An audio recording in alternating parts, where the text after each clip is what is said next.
Hello again, it's Michael from Fujifilm, and in this episode we are again going to talk about technique and not so much about hardware and menu items. So if you want to light a car, the best thing to do is to practice lighting a fork. I'm not kidding. So this lesson is going to be about how to light shiny surfaces, and by that it could be a penknife, it could be a shiny watch, it could be a shiny pen, a computer, a blender, a saw blade, you name it, okay? What we're going to talk about now applies to everything of that nature. Quick physics law. Angle of incidence equals angle of reflection. So for any planar surface, whatever angle the light hits it from, it's going to reflect off at exactly the same opposite angle on the other side. Okay? This works every time, again, for every planar surface, meaning basically anything smooth, polished, shiny. All right?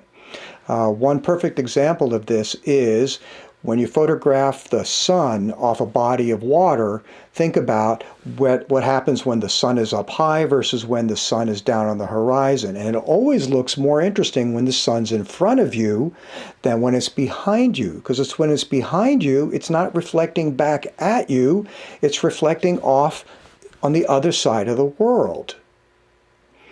So think about a mirror. Put yourself in front of a mirror and look behind you, and then move back and forth and notice how what you see behind you will change depending on where you are in position with the plane of the mirror. But the angles between your eyes and what's in the background is always going to be consistent. It's always going to match in a direct opposite direction. Now, so you say, what about curved surfaces? Okay, you said a plane. Yes, I did. Well, any curved surface is actually made up of an infinite number of microscopically tiny planar surfaces that just happen to be arranged next to each other in an arc. And every single one of those planar surfaces obeys the angle of reflection law. So what happens with a curve, and this is where it gets tricky, is you have reflections coming from many, many places at the same time, all kinds of different directions, as opposed to something just flat where it's coming from one direction. So the trick to making something curved and shiny look interesting is to create the right kind of reflective source and put it in the right place for the camera to see it best. Now, why did I say a fork? Well, look at the shape of a fork. It's not all that different from the shape of a car. It has a sloping front end and a curved roof, okay? So look at these examples of how we light a fork with some different lights. So with just a pen light, okay, this is just a small LED pen light just to the left of the camera from the same angle, and you can see that what's reflecting off the fork is very, very little, because the source is so tiny, okay? It's basically all coming from one direction, and therefore it can only reflect back from one direction. So you can only really make out a few of the surfaces of the fork, and it's actually almost hard to tell that it's a fork. So now we will switch the light to a 1x1 LED panel, and it's kind of close to the fork. It's next to the camera, a couple of feet away. But now we have a broader source, which means there is light coming from more to the left and more to the right and above and below the fork. And now you can see it definitely looks better. So now, because there's multiple reflections coming off the surfaces, we can make out the shape of a fork very, very easily. So now let's add a third element. We're going to take a white reflective board. We're going to put it above and behind the fork. We're leaving the front light turned on. So now we've got two sources of light. We have a soft one in the front and we have a soft one in the back, and all of a sudden magic happens. Because when you turn the fork at just the right angle, that reflects that card that's above and behind into the camera lens, it looks phenomenal. It's not a black hole anymore there. Now you're actually seeing the reflection of the card. So lastly, let's try to flag the light source off from the front. And now what you're going to look at is basically 80% of the light hitting the fork right now is only that card that's above and behind. So there's a little bit coming from the front, but very little. And you can see this actually makes the fork look the most interesting. So the quick summation of this lesson is, what you see in a smooth, shiny surface is really not the surface itself, but it's the reflection of things being bounced off of that shiny surface. So let's move on. All right, I promised you that we were going to light and photograph a car, and here is the car. This is a Lamborghini Sion. There are only 63 of these in the world. That's all they ever made. And this orange beauty came to us courtesy of our friend Alex at Lamborghini of Newport Beach. Okay, so remember I said that a car is like a fork? We're going to go through that in the next couple of minutes. But the first thing that you should make note of is, a lot of you want to shoot your car, you take it outside, and you do it when it's the middle of the day or something, and you've got the sun, and you think, oh, it's going to look great in the sun. Well, let me show you why that doesn't work. My friend Lewis here is going to turn this spotlight that's going to emulate our sun, and you can see on the roof of the car, all we get is just one hot specular, okay? You can see it's a perfect reflection of that spotlight.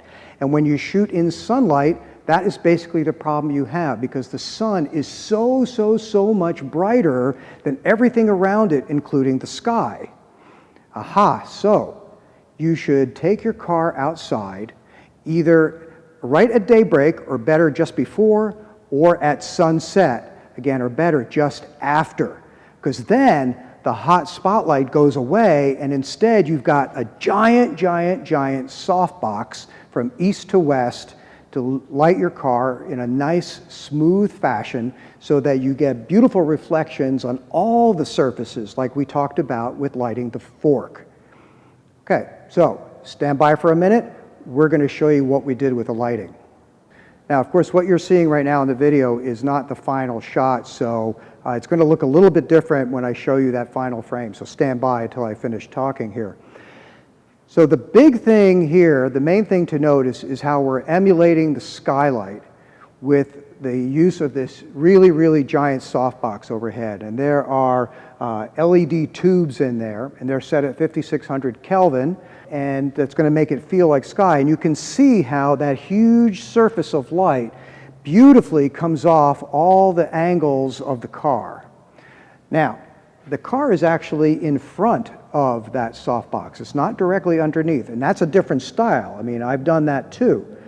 But what we wanted for this is to get the reflections of that softbox to play in interesting ways off the different surfaces. One thing you might notice is on the front of the car here in the hood, there is a sharp angle, and that's actually the angle of the softbox where it comes to a point. And I thought it looked kind of cool there because it emulates the sharp angles that we have on the trim here around the headlights.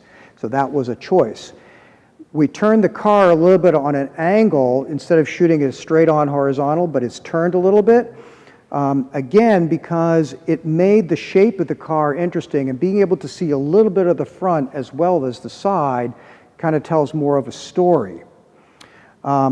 This car has some very tricky geometry on the side, okay? There's V-shapes coming out and V-shapes going in. So, now, also you'll notice along here there's a nice soft glow on the body panels. So over here to the left of the car, what we did was we took two big pieces of white foam core, the white side of it, actually it's 4 pieces, you sandwich 2 of them together so you can see they stand up by themselves. And on the floor, I put some LED RGB tubes. And I dialed the color temperature down on these tubes to about 4,000 Kelvin. But I purposely created a mismatch in color because I wanted what was coming off on the side to kind of feel like a sunset. You get that orangey glow at sunset. But not only that, but the warmer color temperature helps bring out the orange color of the paint. Now, one thing I'll say about camera position, and I'm going to show you the final photo in a second. So camera position, you want to put the camera in such a way that it accentuates the beauty of the car, gives it some extra sexiness, and especially for something like this, makes it feel a little more muscular. So the car is low to the ground to start with. So we get the camera low to the ground also because it's nice to be looking slightly up at the car, again, to give it a little more muscularity. And if you can, you want to try to get about the same height as the creases in the body panels, or where there is the molding that might run along the side of your car. And also, I'm using the GFX100S to shoot the picture, and I'm using the GF110F2 lens. So that's a portrait lens, and I've got the camera probably about 30 feet away from the car. And the reason for that is I want a narrower angle of view. As you can see, we've got some stuff off the background. All I want in the final frame is just that white wall, so I'm using a longer lens for that purpose. All right, thanks for joining me. Stand by, and here's the final photo.